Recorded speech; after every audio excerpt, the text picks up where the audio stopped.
Hi everyone, welcome to my latest tasting video. This is the third white wine from the tasting box, the fine white that we're going to share on our Zoom tasting later on, and it is the Marques de Murrieta, Cappelanía, Rioja Blanco. In terms of choosing a fine white wine, I mean, what an amazing selection we have to choose from here.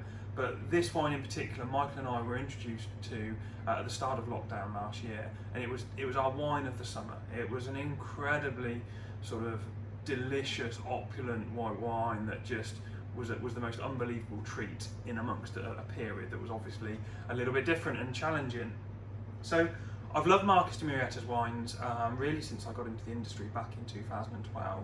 The red Riojas that they make have always been bold, dark, fruity sort of Riojas that for me have been amazing. But it wasn't until last summer that we tried this. I even sort of knew that they made a white Rioja. So this white Rioja comes from Rioja Alta. It's from the very top of their Higuera vineyards, which is their sort of famous red wine that they make, and it's 100% of the Vieira grape variety. You can get lots of different grape varieties with white Rioja. We've got Rioja Blanco.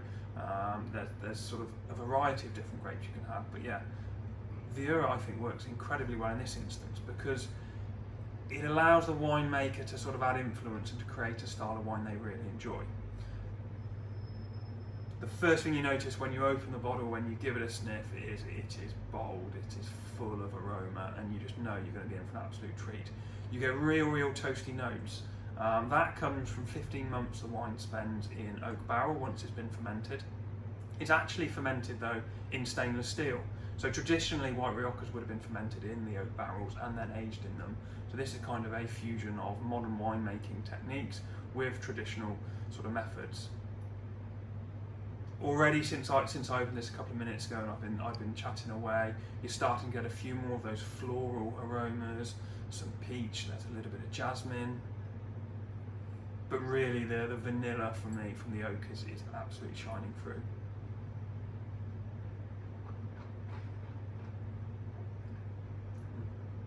On the palate, yeah, for a white wine, it's one of the fullest bodied sort of white wines we've encountered. It really coats your mouth.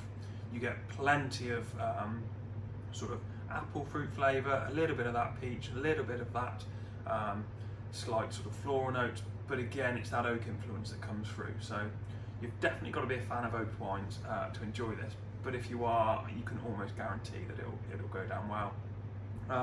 Because of the boldness of the wine, it will stand up to an almighty amount of dishes.